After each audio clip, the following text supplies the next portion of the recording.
So, and I'm gonna put those tuna noodles on here.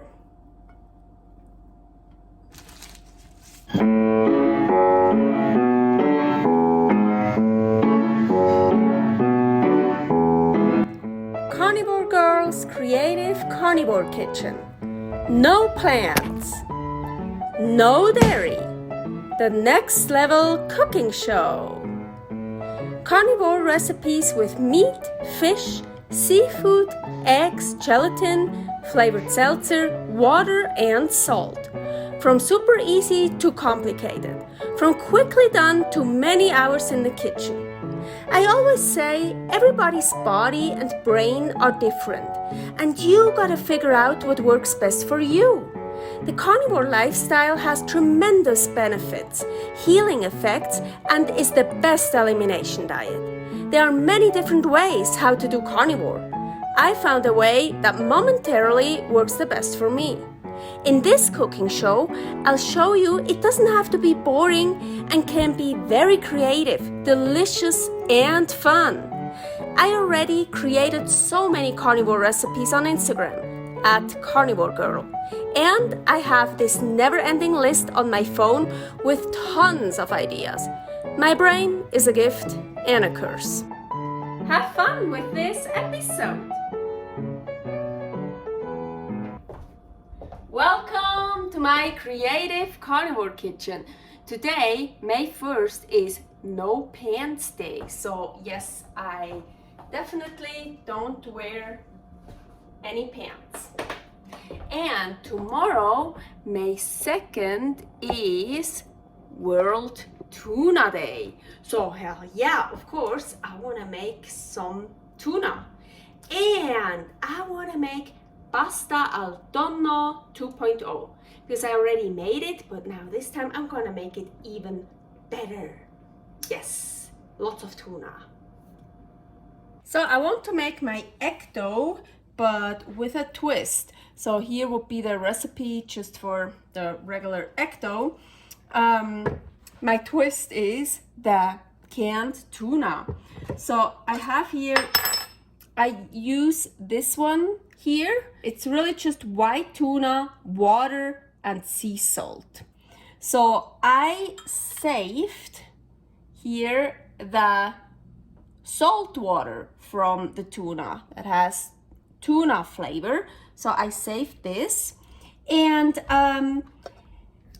this is 100 grams. In here, they were 120 grams. I only want to use 100 grams. I figured out that works well with the recipe. You can use the whole thing. I just ate the piece. So 100 grams of canned tuna.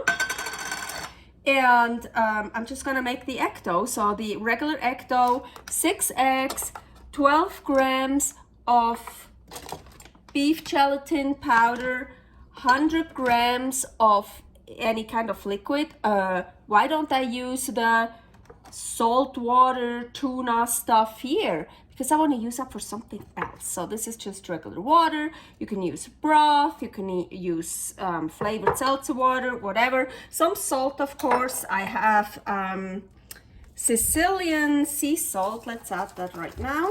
And I just want to blend everything together, make a nice egg dough. So I want to make sure the tuna is blended well, so I'm only gonna start with 2 eggs.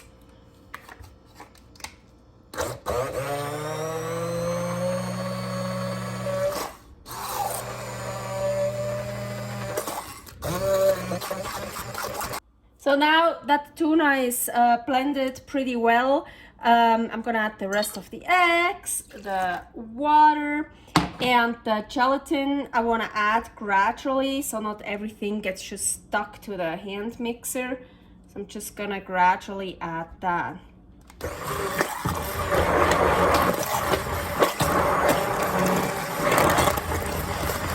And this is my egg dough, and of course I forgot to preheat the oven, so I have to wait now. Preheating the oven to 320. So baking sheet, parchment paper on it. Here's the mix. Of course it depends what kind of baking sheet you use, how big it is. So if you want a thicker dough or a thinner dough, I really like this sheet here for my egg dough. Middle of the oven, 20 minutes.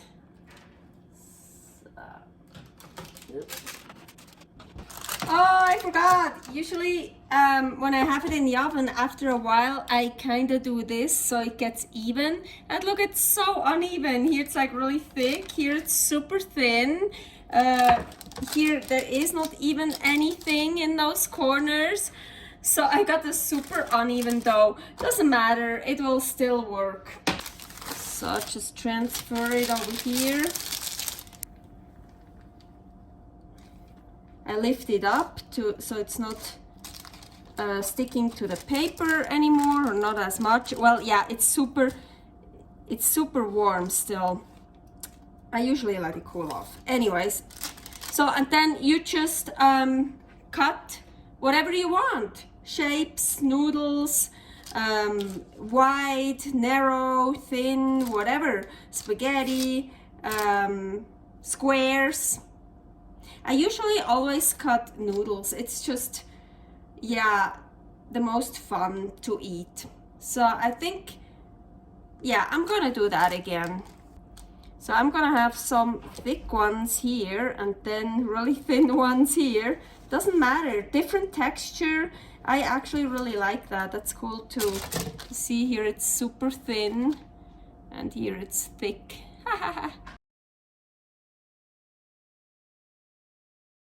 Oh, I almost forgot to mention, so while I'm cutting these, I have here a fresh piece of tuna steak, well, frozen, and that's why it's out here. I'm defrosting it, but I don't want it all the way defrosted. That's why I didn't take it out yesterday or something. So you just want a piece of, this is wild ahi tuna, yeah, a piece of tuna that is frozen and defrosted a little bit. So I was thinking I want to use my fish plate here. Yeah, I'm gonna put those tuna noodles on here.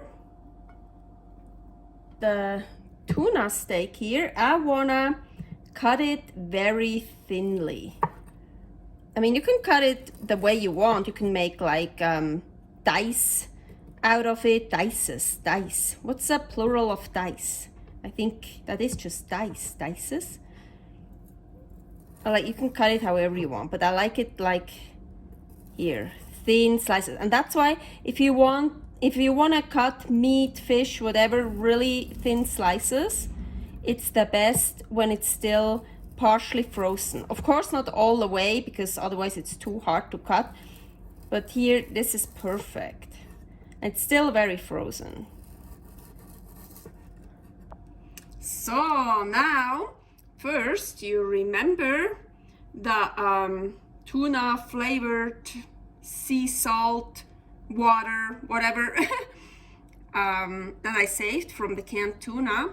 I just wanna pour that over it. And now the tuna. I know I made these really nice slices, but I think I kind of wanna, yeah. So I don't wanna cover my nice pasta completely with the tuna, so I'm kind of mixing it in, so they're also like underneath and in there, also for a nice picture, of course. Otherwise I could just cover the whole thing with the tuna. Well, you can do that too. So that looks pretty. I'm not done. I want to add some carnivore spice fire. My spice blends are here. Recipe to 4 different kinds of spice blends.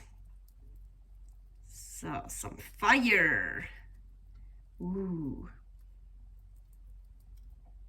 So and now I can't decide. I already have like kind of black dots on here because I thought I could use black Hawaiian sea salt to, yeah, give it some more color, but I already have that. So I could also use my Celtic gray sea salt. And you know what? Usually when I can't decide, I just use both. So some coarse sea salt. Oh yeah, I like that. Oh yeah, look. You see the white actually on the tuna. That is really nice. I like that. And I really like that salt here. Be careful when you touch the black salt, you get black fingers. Well, I eat with my hands anyway, so I wouldn't care, but just so you know. Ooh, yeah, I like both. Nice. And people say carnivore is not colorful. I love these colors, and so artsy. Look at that. Ooh! Pretty! Ooh! Pasta al Tonno 2.0. Much better than the first one. I know. I honestly don't remember what I did. I kind of remember what I did on the first one. Yes.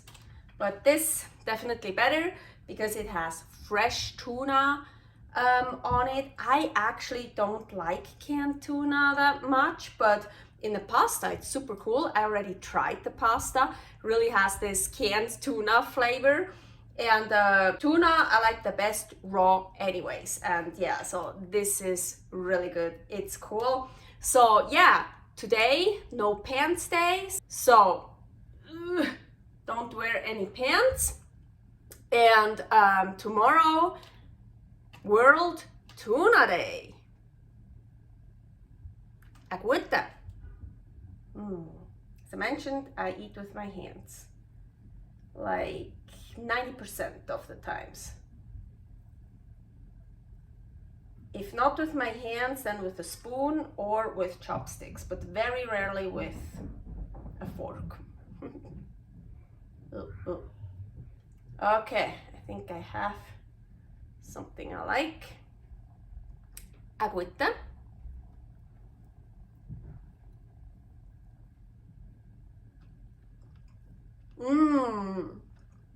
Oh yeah. Actually really refreshing. Well, the raw tuna, the pasta is cold already now, of course, but totally great. I like this. Totally great. Servus! Thanks for watching. If you try out this recipe, please tag me and let me know how you like it. Subscribe, share, like, comment, follow me on Instagram @karnivorgirl. See you next week in my next episode of Carnivore Girl's Creative Carnivore Kitchen. No plants, no dairy, the next level cooking show.